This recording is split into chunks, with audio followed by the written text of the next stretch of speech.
இங்க காவேரி ஒரு பக்கம் அவங்க விஜய் கூட வாழ்ந்த ஞாபகங்கள் எல்லாத்தையுமே யோசிச்சு பார்த்துட்டு பயங்கரமா ஃபீல் பண்ண ஆரம்பிக்கிறாங்க. உண்மையை சொல்லப்போனா, இவ்வளோ நாள் நம்ம வாழ்ந்ததெல்லாம் பொய்யா போச்சு. கடைசியில இந்த விஜய் நம்மள இப்படி நம்ம வெளியில அனுப்ப போறாரே அப்படின்ற மாதிரி பயங்கரமா ஃபீல் பண்ணிக்கிட்டு அவங்களுமே இந்த பக்கம் தன்னோட பேக்கோட கீழே இறங்கி வராங்க. அதே நேரத்துல இன்னொரு பக்கம் இங்க யமுனாவுமே அங்க எல்லா உண்மையும் போய் அவங்க அம்மாவோட வீட்டுல சொன்னது மட்டும் இல்லாம தான் பெருசா ஏதோ சாதிச்சிட்ட மாதிரி நினைச்சுக்கிட்டு இந்த பக்கம் அவங்களுமே இன்னைக்கு எப்படியாவது நம்ம போய் முதல்ல காவேரி கிட்ட பேசி ஆகணும், அப்பதான் இந்த விஷயத்துக்கு ஒரு முடிவு தெரியும் அப்படின்ற மாதிரி எல்லாரையும் கூட்டிட்டு இங்க விஜயோட வீட்டுக்கு வந்துட்டு இருக்காங்க. ஆனா இங்க யமுனாவோட மனசுல என்ன ஓடிக்கிட்டு இருக்கு அப்படின்னா, இங்க நிவின் இன்னுமே காவேரி நினைச்சிட்டு இருக்காரா, இல்ல ஒரு வேலை அவர் வேற ஏதாவது எதிர்பார்த்துட்டு இருக்காரா, என் வாழ்க்கை விட்டு அவர் போயிடக்கூடாது, அது மட்டும் இல்லாம நிவின் எதுக்காக இந்த விஷயத்தை எழுதி வச்சிருந்தாரு அப்படிங்கறத எல்லாத்தையுமே தெரிஞ்சுக்கிறதுக்காக தான் இந்த பக்கம் யமுனாவும் இந்த விஷயத்த பண்ணியிருப்பாங்க. இருந்தாலும் ஓகே அப்படின்னு சொல்லிட்டு அதை தன்னோட மனசுக்குள்ள வச்சுக்கிட்டு இந்த பக்கம் இங்க காவேரி விஜயோட பிரச்சனையை வச்சு இவங்க பேசுறதுக்காக வந்திருப்பாங்க. அதுக்கேற்ற மாதிரி இவங்க எல்லாருமே டேரக்டா இங்க விஜயோட வீட்டுக்கு வராங்க. ஆனா இன்னொரு பக்கம் இங்க விஜயோட வீட்டுல விஜயுமே கரெக்டா அப்பதான் ஆஃபீஸ்ல எல்லாம் அரேஞ்ச் பண்ணி முடிச்சுட்டு அவருமே டேரக்டா வீட்டுக்கு வராரு. வந்தது மட்டும் இல்லாம எங்க வீட்டுல எல்லாரும் நிக்கிறத பார்த்துட்டு ரொம்பவே ஹாப்பி ஆகுறாங்க. வாங்க வாங்க எல்லாம் எப்படி இருக்கீங்க, நல்லா இருக்கீங்களா அப்படின்ற மாதிரி ரொம்பவே ஹாப்பி ஆகுறாங்க.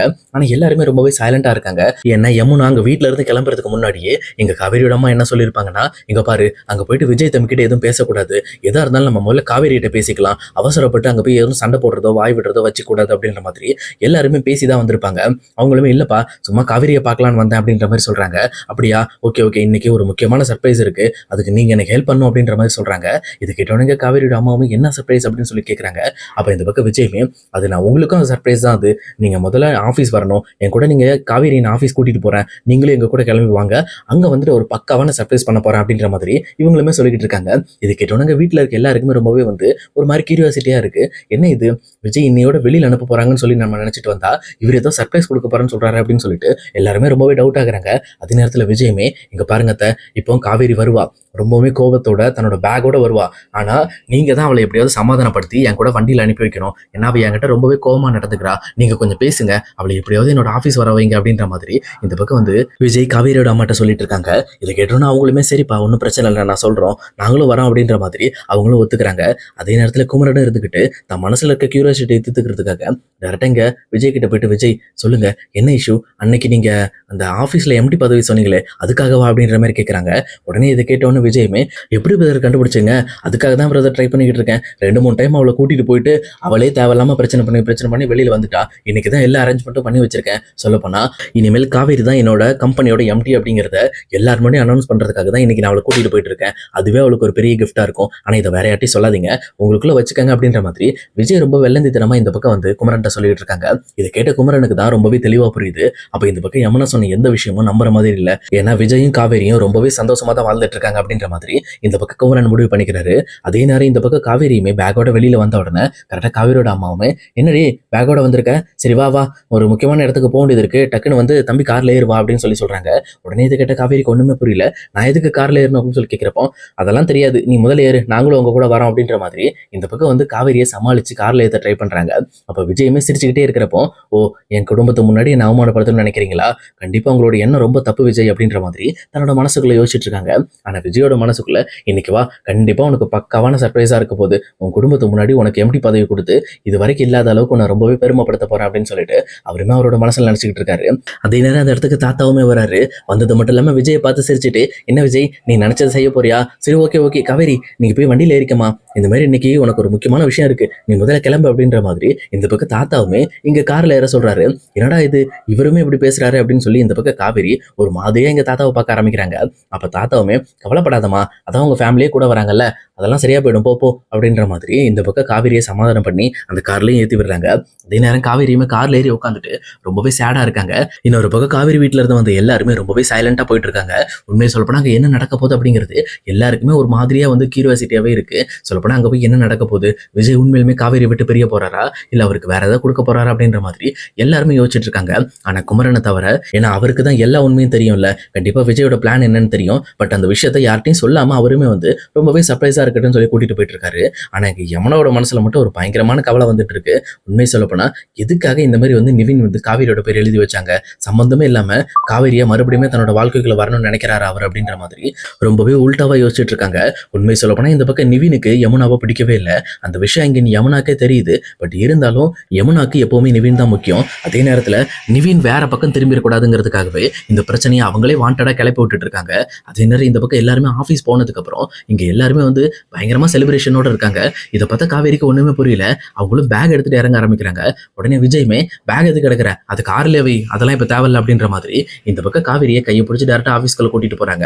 அதே நேரத்துல இங்க யமுனாவோட ஃபேமிலியில இருக்க எல்லாருமே இங்க ஆஃபீஸே சுத்தி சுத்தி பார்த்துட்டு வராங்க. சொல்லப்போனா ஆஃபீஸே கோலாகலமா ரெடி பண்ணி வச்சிருக்காங்க. எதுக்காகனா இங்க காவேரிக்கு எம்டி பதவி கொடுக்கறதுக்காக. கரெக்டா காவேரியை இங்க விஜய் கூட்டிட்டு போயிட்டு டேரக்டா இந்த பக்கம் வந்து அந்த எம்டி ரூம் ஓபன் பண்றாங்க. இதை பார்த்தோன்னே இந்த பக்கம் காவேரிக்கு ஒண்ணுமே புரியல. அவங்களுமே இந்த பக்கம் விஜய் கிட்ட என்ன எதுக்கு இங்க கூட்டிட்டு வந்திருக்கீங்க, என்ன வேணும் உங்களுக்கு அப்படின்ற மாதிரி கேட்கறாங்க. ஆனா இதை கேட்ட விஜயுமே இங்க பாரு காவேரி, நீ இந்த மாதிரி தேவையில்லாம ஓவர் திங்க் பண்ணாத, நீ முதல்ல இந்த ரூம் சுத்தி பாரு, இதுல ஏதாவது ஒரு முக்கியமான விஷயம் உனக்கு டிஃபரெண்டா தெரியும் அப்படின்ற மாதிரி சொல்றாங்க. இதை கேட்டோன்னே இந்த பக்கம் வந்து காவேரிக்குமே ஒண்ணுமே புரியல. என்ன இதுக்கு இப்படி சுத்தி வளைச்சு பேசிட்டு இருக்கீங்க, எதா இருந்தாலும் ஓப்பனா பேசுங்க அப்படின்ற மாதிரி சொல்றாங்க. அப்ப விஜயுமே நான் சொல்றத முதல்ல செய், அப்பதான் உனக்கு எல்லாமே தெளிவா புரியும் அப்படின்ற மாதிரி சொல்றாங்க. அப்படி பேசிக்கிட்டு இருக்கும்போது இங்க காவேரியுமே கரெக்டா அந்த டேபிள்ல இருக்கிற நேம் போர்டை பாக்குறாங்க. அந்த நேம் போர்டை பார்த்தோன்னே இந்த பக்கம் காவேரிக்கு பயங்கரமான ஹாப்பி ஆயிடுது. உண்மையை சொல்ல போனா விஜய் நமக்கு இந்த கம்பெனில பாதி ஷேரை கொடுத்து இந்த கம்பெனியோட நம்ம எம்டியாவே ஆக்கியிருக்காங்க அப்படின்ற மாதிரி அதை பார்த்துட்டு அவங்களையும் அப்படி ஷாக் ஆகி நின்றுட்டு இருக்காங்க. அதே நேரத்துல இங்க யமுனா இங்க காவேரியோட ஃபேமிலியில இருக்க எல்லாருமே உள்ள வந்துட்டு பயங்கரமா வந்து ஷாக் ஆயிடுறாங்க. அதே நேரம் காவேரி இருந்துகிட்டு எதுக்காக இதெல்லாம் அப்படின்னு சொல்லி கேட்கிறப்போ இங்க பாரு, நீ என்னுள்ள சிறந்த பாதி, நீ உனக்கு நான் இந்த கம்பெனில பாதி தரது வந்து ஒன்றும் பெரிய விஷயம் எல்லாம் கிடையாது, நீ முதல்ல நேரா போய் அந்த சீட்ல உட்கார் அப்படின்னு சொல்லி காவேரியை டைரக்டா கூட்டிட்டு போயிட்டு அந்த சீட்ல உட்கார வைக்கிறாங்க.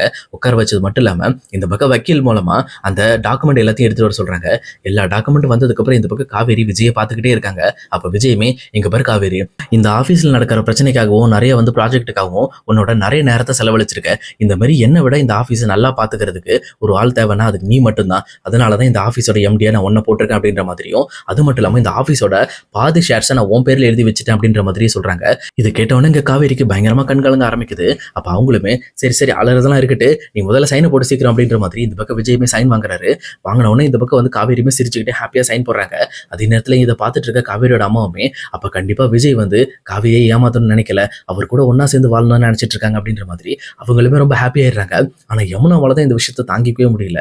சொல்லப்போனா அவங்களுமே இங்க காவேரி பண்ண விஷயத்துக்கு எல்லாமே ஒரு பயங்கரமான பதிலடி கொடுத்த மாதிரி இருக்கும்னு நினைச்சா, ஆனா இது எல்லாமே வேஸ்டா போச்சு அப்படின்ற மாதிரி கொஞ்சம் டிசப்பாயின்மெண்ட் ஆயிடுறாங்க.